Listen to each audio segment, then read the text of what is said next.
नमस्कार, स्वागत है आपका हमारे खास कार्यक्रम वरदान है फिजियोथेरेपी में। मैं हूं आपके साथ पारुल। आज फिजियोथेरेपी पर हम बात करने वाले हैं और वो बातें जो आपके मन में भी हैं, लेकिन कुछ बातें जो आपने भ्रम की तरह पाली हुई हैं, उन सारी चीजों को क्लियर करने के लिए हम डिस्कशन करने जा रहे हैं। और हमारे साथ इस वक्त मौजूद है डॉक्टर गौरव यादव, जो जाने माने फिजियोथेरेपिस्ट हैं। डॉक्टर गौरव यादव, बहुत स्वागत है आपका। तो डॉक्टर गौरव यादव, सबसे पहले आपसे यही समझना चाहूंगी कि आखिर फिजियोथेरेपी है क्या, क्योंकि कई लोगों को भ्रम है। क्या ये एक मसाज होता है या फिर कुछ और होता है, या फिर आप हाथों पैरों को खींच कर कुछ ठीक कर देते हैं? एग्जैक्टली क्या है?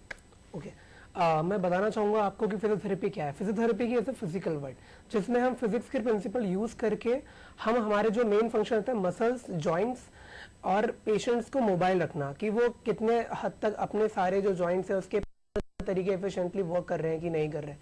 तो फिजियोथेरेपिस्ट का मेन फंक्शन है कि हम ये सुनिश्चित करते हैं कि जो पेशेंट है या जो भी व्यक्ति है वो अपनी फिजिकल एक्टिविटीज को मेंटेन करके रखे, या अगर समहाउ उनकी फिजिकल एक्टिविटी हैम्पर हो रही है तो वो फिजियोथेरेपी चिकित्सा की सलाह ले सकते हैं। तो फिजियोथेरेपी बेसिकली मैंने बताया जैसे कि हम फिजिक्स का यूज कर सकते हैं। इसके अलावा हमारे कुछ अलग स्ट्रीम्स होती हैं, जैसे कि उसमें हमें इलेक्ट्रोथेरेपी आता है, एक्सरसाइज थेरेपी आता है, मैनुअल थेरेपी आता है, और आजकल हमारी एडवांस फिजियोथेरेपी में कुछ और टेक्निक्स हैं जिनका इजाद हो चुका है। जैसा कि मैं बताना चाहूंगा, आजकल ड्राई नीडलिंग्स हो गया, मायोफेशियल डिकम्प्रेशन हो गया और हाइड्रोथेरेपी है। इन सब टेक्निक्स हैं जो कि लेटेस्ट टेक्निक्स हैं। इनके थ्रू हम स्पेशली स्पोर्ट्स जैसी फील्ड हो गई, स्पोर्ट्स हो गया, न्यूरोलॉजिकल कंडीशन हो गया, ऑर्थोपेडिक कंडीशन है या घुटने जोड़ों के दर्द है, इन कंडीशनों में फिजियोथेरेपी का काफी उपयोग है। बिल्कुल, तो फिजियोथेरेपी आपके हड्डियों को भी ठीक करती है, आपके जॉइंट्स को भी ठीक करती है, और जैसे कि अलग अलग चीज़ें बता भी रहे हैं डॉक्टर गौरव यादव, काफ़ी हद तक लोगों को इससे फ़ायदा हुआ है और उम्मीद करते हैं कि आगे भी होता रहे। बहरहाल गौरव यादव, जिस तरह से आपने फिजियोथेरेपी के बारे में बताया, और मैं दर्शकों को बार बार बता भी रही हूँ कि कई लोग सोचते हैं कि नहीं यार, ये अलग टेक्निक है, क्योंकि थेरेपी के नाम से अलग अलग थेरेपीज हैं। एग्जैक्टली अभी मेडिकल अगर साइंस में देखा जाए तो मल्टीपल थेरेपीज हैं। जैसा देखा हम बताया जा रहा है कि थेरेपीज है, टच थेरेपीज है, सहज थेरेपी है। तो मैं सबको बताना चाहूंगा कि हर therapy is just a method of treatment. तो थेरेपी, लोगों में ये भ्रांतियां हैं कि थेरेपी मतलब फिजियोथेरेपी। तो हर थेरेपीज का एक अलग तरीके से हम उपचार किया जाता है। तो फिजियोथेरेपी इन सब चीज से अलग है। जैसे रेगी थेरेपी बहुत कॉमन है, नेचुरोपैथी है, ये भी एक प्रकार की थेरेपी ही है। तो फिजियोथेरेपी में हम मेन चीज यही है कि हम एक्सरसाइजेस और कुछ मैनुअल टेक्निक्स हैं जिनका हम उपयोग करके पेशेंट को सही करने तक, काफी तक सही करने की कोशिश करते हैं। डॉक्टर गौरव, ये भी बताया जाता है कि एक्सीडेंट होने के बाद अगर आपकी कोई पार्ट आपकी बॉडी का कोई वर्क नहीं करता है तो उसमें भी फिजियोथेरेपी कारगर होती है? जी बिल्कुल। अगर जैसे कोई भी ट्रॉमेटिक कंडीशन है, जैसे आरटीआई हो गया, रोड ट्रैफिक एक्सीडेंट है, तो स्पेशली इन कंडीशन में क्या होता है, समटाइम्स अगर बोन अगर फ्रैक्चर है या फिर मसल स्ट्रेन है, स्प्रेन है, तो इन जो समस्याएं हैं इनमें फिजियोथेरेपी का काफी अच्छा रोल है। मैं जैसा आपको बताना चाहूंगा कि फ्रैक्चर में अगर हम फ्रैक्चर होता है तो पेशेंट इमरजेंसी जाके ऑर्थोपेडिशियन के पास जाता है, देन उनका फ्रैक्चर का रिडक्शन किया जाता है। फ्रैक्चर है तो उनको प्लास्टर काट पीओपी लगा दिया जाता है। तो लोगों को पता नहीं होता है कि फिजियोथेरेपी का उसमें क्या रोल है। एक ऑर्थोपेडिशियन के काम होने के बाद फिजियोथेरेपी का रोल स्टार्ट होता है कि फिजियोथेरेपी हम इसलिए करते हैं ताकि जो उस एरिया जहां पे फ्रैक्चर हुआ है वहां पे प्रॉपर ब्लड सर्कुलेशन बना रहे, तथा जो जॉइंट की रेंज ऑफ मोशन है वो और मसल स्ट्रेंथ है वो बनी रहे।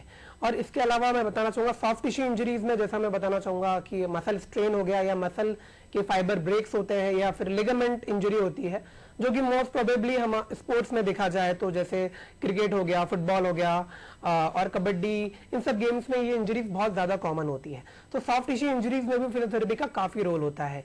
दवाइयां, ओरल मेडिकेशंस, इनके अलावा भी फिजियोथेरेपी इसलिए इफेक्ट करता है क्योंकि एक पर्टिकुलर अगर रीजन पे हम, जैसे अगर एग्जाम्पल हम नी जॉइंट का लेते हैं, तो वहां पर यह रहता है कि इंसान अगर उसको इंजरी है तो इंसान मेडिकेशन खा रहा है, सप्लीमेंट्स ले रहा है, बट एक्सटर्नली वो क्या ले रहा है? तो physiotherapy is just a basically invasive techniques, जिसमें हम हमारी कुछ थेरेपीज होती हैं, जैसे सिकाई जैसे लोगों को भ्रांतियां हैं इस चीज के लिए कि सिकाई कर लेते हैं तो हमारा सही हो जाएगा, ऐसा नहीं है। सिकाई इज जस्ट अ मेथड कि हम उस एरिया पे अप्लाई करते हैं ताकि वो जो पोर्शन का मसल है, वहां का जो ब्लड सर्कुलेशन है इंक्रीज हो जाए।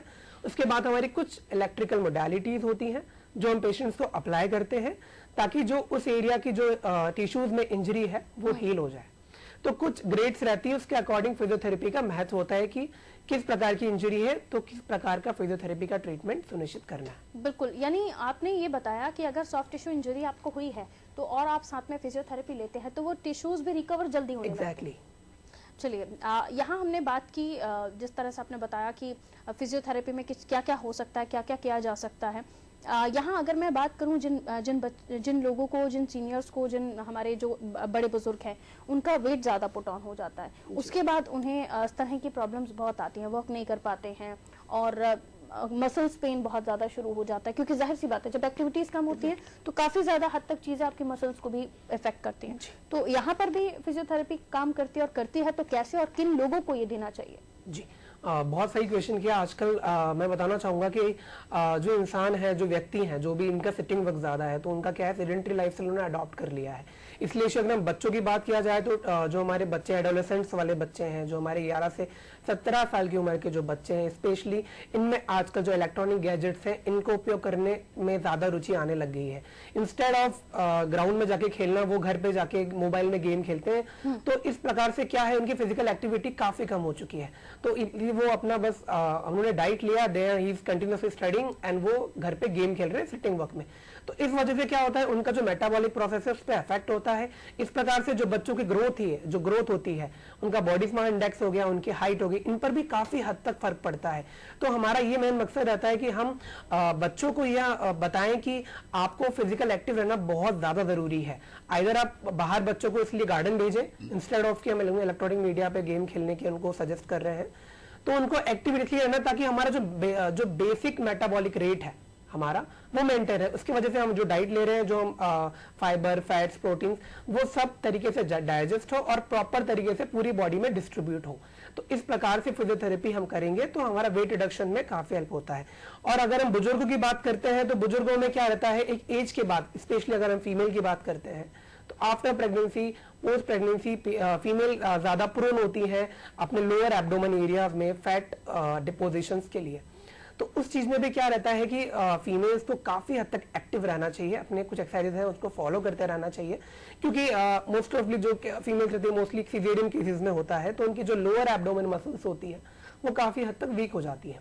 उसकी वजह से क्या रहता है, वहां पे फैट डिपोजिशन होता है और धीरे धीरे लापरवाही की वजह से वो फैट बढ़ता जाता है। और जैसे जैसे एज बढ़ती जाती है तो महिलाओं को, एंड आजकल तो पुरुषों में भी देखा जाता है कि उनमें उनका घुटनों का दर्द, जो कि ऑस्टियोआर्थराइटिस है, जो बहुत कॉमन हो चुका है आजकल हमारी समाज में, उस चीज से उनको तकलीफ होती है। बिल्कुल।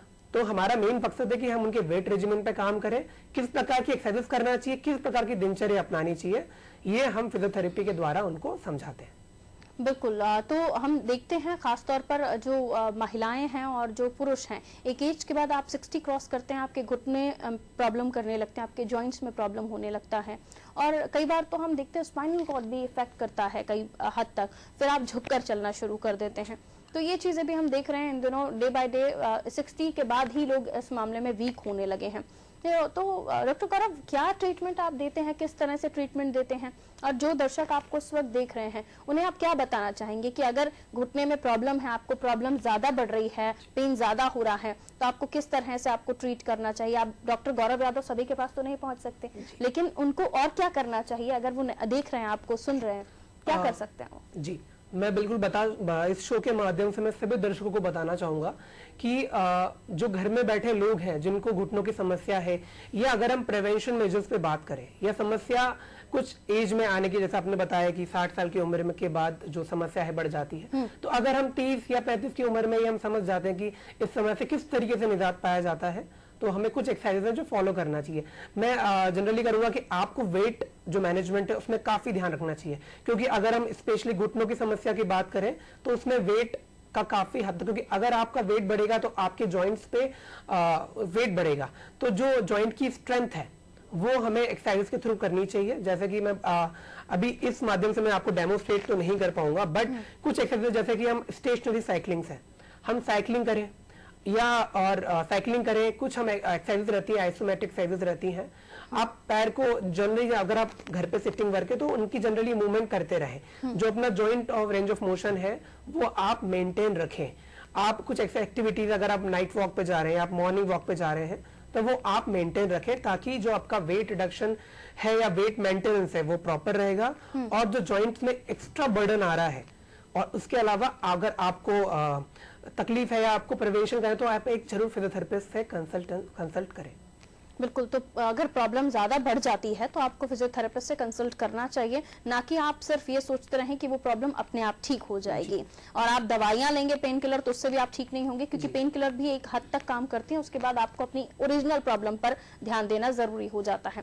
अगर हम स्पोर्ट्स स्पोर्ट्स खेलते हैं, यानी जो खेल कूद ज्यादा करते हैं, खिलाड़ियों की तो बात हम कर ही रहे थे, लेकिन यहाँ हम जो जिम में वर्कआउट करते हैं उनके बारे में अगर हम बात करें तो काफी जो बहुत ज्यादा हैवी वर्कआउट करते हैं उनके साथ भी प्रॉब्लम्स होती हैं। अच्छे खासे चंगे हैं, होस्ट पुष्ट हैं, एब्स पर वर्क कर रहे हैं, शोल्डर पर वर्क कर रहे हैं, लेकिन उसके बाद जाकर जब वो बहुत ज्यादा वेट उठा लेते हैं या कोई ऐसी चीज स्टेप को मिस कर देते हैं, वहां उन्हें प्रॉब्लम होने लगती है। जी बिल्कुल, जैसे आपने बताया कि जिम में काफी लोग होते हैं जिनकी बहुत अच्छी बॉडी होती है, मस्कुलर बॉडी होती है, काफी फिट, हमको वो बाहर से दिखते हैं, बट इंटरनल उनको काफी इंजरीज होती है। क्योंकि क्या रहता है, जिस तरीके से वो अगर ट्रेनिंग ले रहे हैं या अगर ट्रेनर उनको जिस तरीके से वो वर्कआउट जिम में कर रहे हैं, तो उसका एक प्रॉपर शेड्यूल होता है, एक प्रॉपर प्रोटोकॉल होता है कि हमें किस मसल पे वर्क कर रहे हैं और किस इंटेंसिटी में हमें काम करना चाहिए और कितना वेट से हमें स्टार्ट करना चाहिए। आजकल हम यंग हमारी जो जनरेशन उनको देखा जाता है, उनको जिम का काफी क्रेज है। एग्जैक्टली, तो क्रेज में वो होते हैं कि तुरंत जिम जाते हैं और फटाफट फर्स्ट डे गए और आप फटाफट आपने ये कर लिया, आपने क्रंचेस कर लिए, आपने ट्रेडमिल कर लिया, आपने ये कर लिया, and next day there like कि उनको काफी दर्द हो रहा है, तकलीफ हो रही है, फिर वो 3-4 दिन बाद जाना ही छोड़ देते हैं। तो उनका क्रेज जो रहता है वो एक प्रकार से दर्द में खत्म हो जाता है। एग्जैक्टली, तो मैं उनको ये बताना चाहूंगा कि फिजियोथेरेपी भी इसमें काफी कारगर है, क्योंकि आजकल जितने भी लेटेस्ट जिम है और जितनी भी फेमस जिम है, वहां पर एक फिजियोथेरेपिस्ट को रिकमेंडेड किया जाता है, क्योंकि फिजियोथेरेपिस्ट देखता है कि किस प्रकार से किस मसल्स पे हमें काम करना है। अगर मैं आपको एक एग्जांपल देना चाहूंगा, तो गजनी मूवी आई थी हमारे आमिर खान जी की, तो उन्होंने भी, उनके एक फिजियोथेरेपिस्ट है पर्सन, उनको काफी हद तक उनकी आप बॉडी देखिएगा, उनका फिजिक्स काफी बढ़िया था। तो उसमें एक ट्रेनर, फिजिकल जो ट्रेनर है उसकी तो बात थी, उसके अलावा फिजियोथेरेपी का भी काफी महत्व है। तो हम ये सुनिश्चित करते हैं कि मसल्स को कितना वेट लेना है, कितना उस मसल की कैपेसिटी है, कितना रिपीट करना है, क्या स्ट्रेंथ पे हमें वर्कआउट करना है, किस एंगल पे हमें काम करना है। तो इन सब चीजों का हमें जिम में बहुत ध्यान रखना है। और स्पोर्ट्स की आप बात करें तो स्पोर्ट्स में भी काफी महत्व, क्योंकि स्पोर्ट्स, अगर हम जनरल लोगों की बात किया तो जनरल लोग चलना फिरना घूमना, अपने जो डेली दिनचर्या है उस पर आप काम कर रहे हैं, तो उसमें हमारी बॉडी की इतनी स्ट्रेंथ की जरूरत नहीं पड़ती है। अगर हम स्पोर्ट्स की बात करते हैं तो स्पोर्ट्स में खिलाड़ी को अपनी बॉडी की क्षमता से कम 100% ज्यादा अपना आउटपुट देना पड़ता है। तो उस प्रकार से खिलाड़ी को अपनी बॉडी पर भी उसी प्रकार से वर्क करना पड़ता है कि अगर वो कोई भी हाई इंटेंसिटी गेम खेल रहा है या लो इंटेंसिटी गेम खेल रहा है, तो उसकी बॉडी उसके साथ कॉप अप करे और कोई भी प्रकार की जो मस्कुलर इंजरीज है, जॉइंट प्रॉब्लम्स है, लिगामेंट प्रॉब्लम्स है, उससे हम उसका काफी हद तक निजात दिला सकते हैं। बिल्कुल, तो हर क्षेत्र में हम देख रहे हैं फिजियोथेरेपी काम कर रही है, और चाहे वो स्पोर्ट पर्सन्स हो, चाहे आप जिम में वर्कआउट करने वाले हों, आपकी एज ज़्यादा है या फिर आप यंगस्टर्स हैं, बच्चे हैं, हर क्षेत्र में फिजियोथेरेपी काम कर रही है। क्योंकि काफ़ी लोग हमने देखा है कि मसल्स पेन हुआ, घर में मसाजर ले आए, आपने मसाजर से मसाज करना शुरू कर दिया, वाइब्रेशन होता है, आपको लगता है कि आप ठीक फील कर रहे हैं, लेकिन उसकी आपको हैबिट हो जाती है। ये भी हमने देखा है कि काफ़ी लोग फिर हैबिचुअल हो जाते हैं।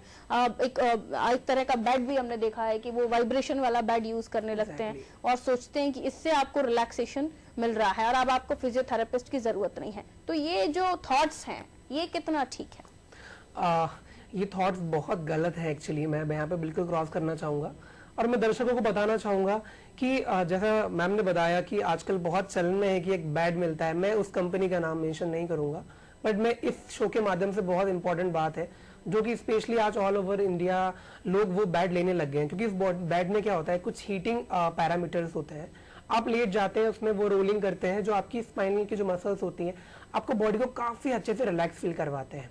तो रिलैक्स फील करना और किसी इंजरी से निजात पाने में बहुत डिफरेंस है। जैसे आपने बताया कि घर पे अगर मसल इंजरी होती है तो लोग मालिश करने लग जाते हैं या फिर घर पे मसाजर ले आते हैं और वो मसाज करते हैं, they feel very good. Massager का इफेक्ट रहता है कि अगर आप किसी भी पर्टिकुलर रीजन पे मसाज करते हैं तो वहां पे ब्लड सर्कुलेशन इंक्रीज होता है। तो उसकी वजह से क्या रहता है, आपको कुछ समय के लिए आपको वहां पर रिलैक्सेशन फील होता है, बट ये रिलैक्सेशन आपकी जो बीमारी है और आपकी जो तकलीफ है इसका ये सॉल्यूशन नहीं है। कई लोगों को मैंने देखा है कि सालों साल मसाजर यूज कर रहे हैं, इंस्टेड ऑफ किसी फिजियोथेरेपी पर कंसल्ट के अलावा घर पे ही ट्रीटमेंट कर रहे हैं, घर पे ही ट्रीटमेंट कर रहे हैं, आप ऑइंटमेंट टॉपिकली आप ऑइंटमेंट यूज कर रहे हैं। तो ये सब चीजें आप ना करें। मैं आपको बताना चाहूंगा कि आप एक जरूरी चिकित्सीय सलाह लें, फिजियोथेरेपिस्ट के पास जाएं। आपको क्या, क्योंकि क्या है, इनिशियल कंडीशन में तो वो ठीक है, काफी हद तक ठीक रहता है कि आप मसाजर के थ्रू या आप ये जो जिम जो आजकल मार्केट में चल रहा है कि अब बेड है उसमें आपकी सिकाई होती है, गर्म लगता है आपको अच्छा लगता है, बट अगर एक क्रोनिक स्टेज में होता है तो इस तरह से काफी कॉम्प्लिकेशंस आने लग जाते हैं। अगर मैं आपको न्यूरोलॉजिकल की बात करूं, जैसे बैक पेन आपने बताया कि स्पाइन इंजरी में है, तो बेड पे लेट जाते हैं, मसल रिलैक्स हो जाती है, आपको आराम मिल जाता है। पर मेरा ऐसा मानना है कि वो टेम्परेरी आराम के लिए आप प्रोलॉन्ग टाइम के लिए यूज करेंगे तो आपको आगे जाके सर्जरी जैसी नौबत आपको आ सकती है। तो आप सीरियस है, एग्जैक्टली ये बहुत सीरियस है। तो आप ये बिल्कुल सुनिश्चित करें कि आपको किस प्रकार की प्रॉब्लम है और आपको क्या तकलीफ हो रही है, किस कारणों से हो रही है। तो आप एक बार जरूर चिकित्सीय सलाह लें हम फिजियोथेरेपिस्ट से, क्योंकि अगर आप इस पर लापरवाही करेंगे तो आपको ऑपरेट जैसी कंडीशन हो जाएगी। क्योंकि हर बीमारी का एक स्टेज होता है, इनिशियल स्टेज में आप लापरवाही करेंगे तो फिर फिजियोथेरेपी भी कुछ नहीं कर पाएगी। तो हर लिमिटेशंस को क्रॉस ना करें। बिल्कुल, तो एक हद तक आप अपना जो लापरवाही कर रहे हैं उसे कीजिए, लेकिन अंततः आपको उसका ट्रीटमेंट एक्चुअली कराना ही है, तो आप पहले ही क्यों ना करा लें, ये सोचकर आप किसी भी फिजियोथेरेपिस्ट से सलाह लें, और अगर चाहे तो आप गौरव यादव से भी सलाह ले सकते हैं। डॉक्टर गौरव, अब हम फिजियोथेरेपी में ये जानना चाहेंगे कि बेसिकली फिजियोथेरेपी मतलब अगर बहुत ज्यादा सीरियस कंडीशन है तो वर्क कैसे करेगी और किन किन चीजों पर फिजियोथेरेपी वर्क करती है। पेन्स का आपने बताया, जॉइंट्स का आपने बताया, हम बॉडी के हर पार्ट में हम देखें जहां पर आपको मसल्स पेन है, आपको जॉइंट पेन है, आप फिजियोथेरेपी आप रिकमेंड कर सकते हैं।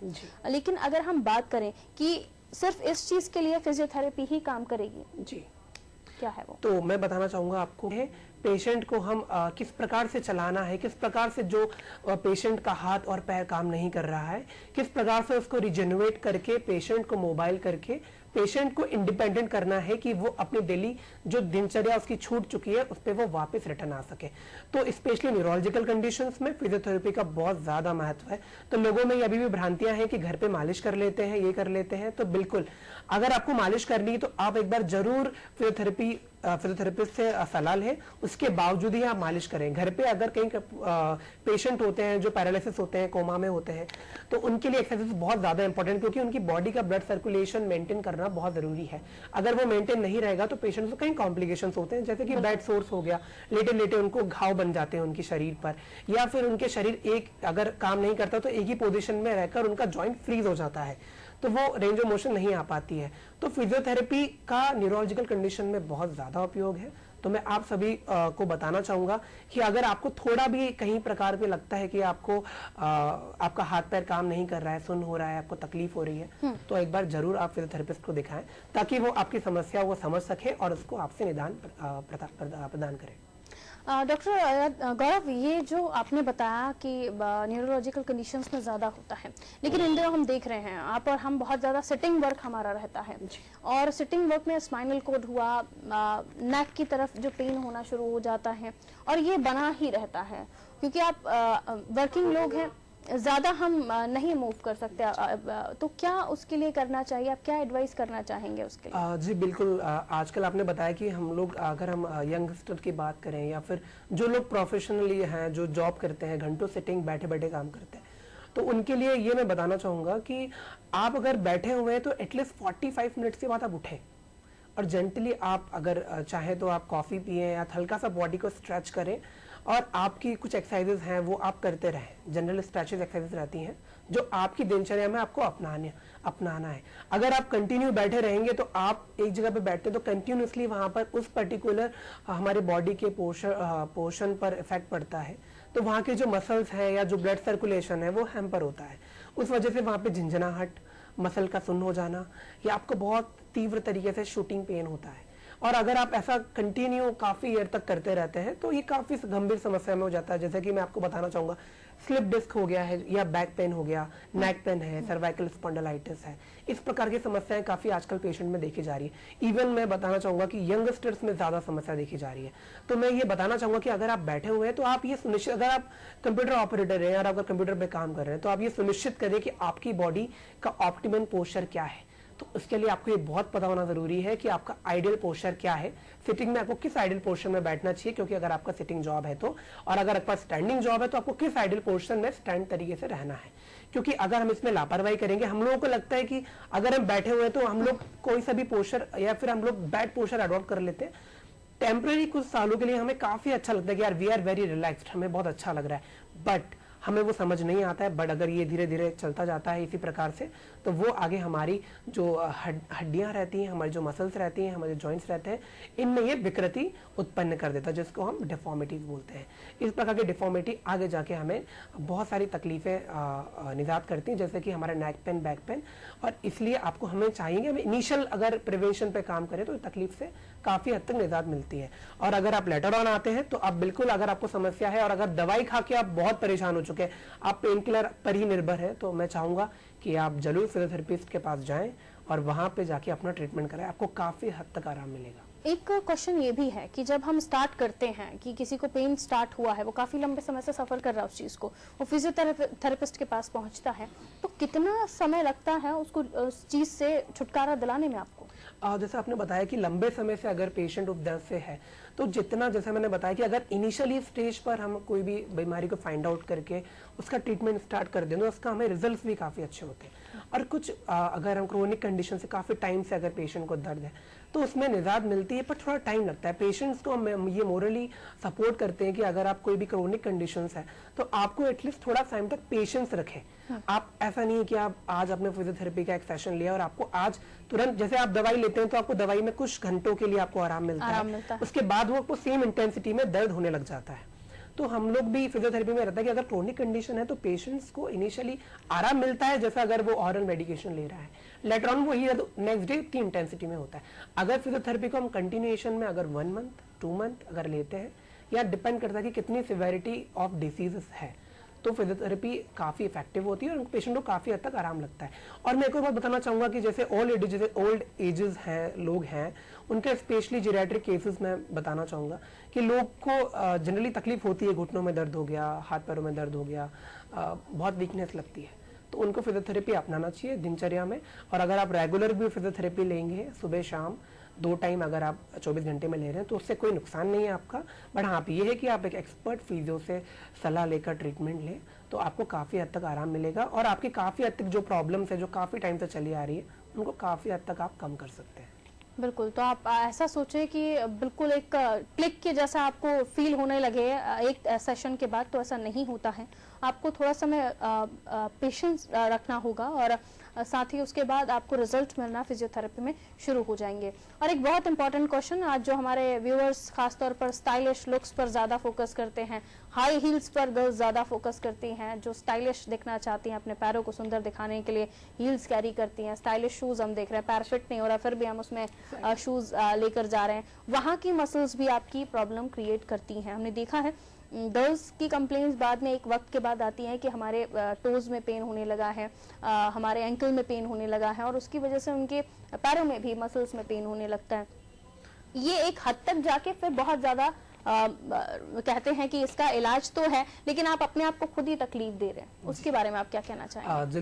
बिल्कुल आपने सही क्वेश्चन किया है। जो हमारा यूथ है, स्पेशली फीमेल्स का देखा जाए या फिर मेल को देखा, जो कि हाई हाइट वाले शूज़ या फिर हाई हील्स पहनते हैं, तो उनको मैं बताना चाहूँगा कि आप अगर हील्स पहन रहे हैं तो आप ये बिल्कुल सुनिश्चित करें कि आप लॉन्ग टाइम के लिए उसे ना पहने। कुछ टाइम के लिए अगर आप पहन रहे हैं तो वो ठीक है, मगर अगर आप लॉन्ग टाइम के लिए उसे पहन रहे हैं तो मेटाटार्सल्जिया हो गया, प्लांटर फैशाइटिस हो गया, कैल्केनियम स्पर है, इस प्रकार की कुछ ऑर्थोपेडिक कंडीशंस हैं जिसमें पेशेंट्स को काफ़ी तकलीफ होती है। इनिशियली तो पेशेंट्स को कुछ ईयर्स में फ़र्क नहीं पड़ता है, बट अगर आने वाले ईयर्स में है तो वो तकलीफ काफ़ी बढ़ जाती है। तो पेशेंट्स को सुनिश्चित करना है कि वो काफ़ी लॉन्ग टाइम तक इन चीज़ों का उपयोग में ना लाए। अगर ला रहे हैं तो कुछ समय के लिए पहने, उसे उतारें। और अगर आपको तकलीफ होती है और आपको प्रिवेंशन अगर तौर पे काम करना है तो आप एक जरूरी फिजियोथेरेपिस्ट से सलाह लें, और आपको फिजियोथेरेपी लेंगे तो आपको इन सब बीमारियों से काफ़ी हद तक आराम मिलेगा। बिल्कुल, यानी कंटिन्यूअसली आपने हील्स कैरी किए हुए हैं और अब आपको दर्द हो गया है, अब आप चाहते हैं कि कोई अच्छा सा ट्रीटमेंट आपको सजेस्ट किया जाए, तो आप फिजियोथेरेपिस्ट से मिलकर इस बात को आप अपने फिजियोथेरेपिस्ट को बता सकते हैं और इस मामले में आपको अच्छे सजेशन मिलेंगे। और खासतौर पर वो गर्ल्स या वो बॉयज जो आजकल स्टाइलिश शूज की वजह से अपने पैरों को प्रॉब्लम दे रहे हैं, खासतौर पर उन्हें ध्यान देने की जरूरत है। गौरव यादव, आप कुछ और मैसेज देना चाहेंगे हमारे दर्शकों को फिजियोथेरेपी के मामले में? मैं दर्शकों को एक बहुत इंपॉर्टेंट मैसेज देना चाहूंगा कि आज हमारे समाज में एक चीज है कि सिकाई, लोग स्पेशली डॉक्टर्स भी हैं कि जनरली, क्योंकि फिजियोथेरेपी अपने आप में एक मेडिकल टेक्नोलॉजी है, तो लोग जो इलेक्टरेट लोग हैं या जो गाँव में रहते हैं, जो रूरल सिटीज में रहते हैं, उन लोगों को पता नहीं होता है, तो जनरली वो सोचते हैं कि फिजियोथेरेपी सिर्फ सिकाई है। सिकाई नहीं है फिजियोथेरेपी, सिकाई एक पार्ट है फिजियोथेरेपी का। और अगर कई लोगों को ये होता है कि सिकाई करवानी है तो हम घर पे भी सिकाई कर लेते हैं, तो ऐसा बिल्कुल, अगर आप ऐसा सोच रहे हैं तो आप बिल्कुल गलत सोच रहे हैं। तो मैं चाहूंगा कि सिकाई ही फिजियोथेरेपी नहीं है, फिजियोथेरेपी के अंदर सिकाई एक पार्ट होता है जो कि हम पेशेंट्स को जनरली देते हैं। तो अगर आप ये भ्रांति रखते हैं तो इसको बिल्कुल आप यहाँ पे सुनिश्चित करें कि फिजियोथेरेपी बहुत ज़्यादा इंपॉर्टेंट है और सिकाई करके ही आप अगर हर चीज़ का बीमारी का इलाज कर सकते हैं, तो ऐसा नहीं है। आपको फिजियोथेरेपी लेना पड़ेगा। फिजियोथेरेपी में आप किस प्रकार की सिकाई करनी है, चाहे वो आपको गर्म सिकाई करनी है या आपको ठंडी की सिकाई करनी है, इस चीज का नॉलेज आप फिजियोथेरेपिस्ट के पास जाके लें, तो आपको काफी हद तक आपकी दर्दों से आपको निजात मिलेगी। बिल्कुल, और अब तक जो आप ठीक नहीं कर रहे होंगे वो आप ठीक से करने लगेंगे, ये भी एक बात है, क्योंकि जब स्पेशलिस्ट आपको सलाह देते हैं तो काफी सोच समझकर और सारी चीजों को ऑब्जर्व करने के बाद आपको सलाह दी जाती है। डॉक्टर गौरव, बहुत बहुत शुक्रिया, आप हमारे साथ इस कार्यक्रम में शामिल हुए। तो वरदान है फिजियोथेरेपी, वो इसलिए हम कह रहे हैं क्योंकि जब आप हद से ज्यादा परेशान हो जाते हैं और सोचते हैं कि कहाँ जाया जाए, पेन के मामले में, जॉइंट पेन के मामले में, दर्द के मामले में, मसल्स पेन के मामले में, तो फिजियोथेरेपी आपके काम जरूर है।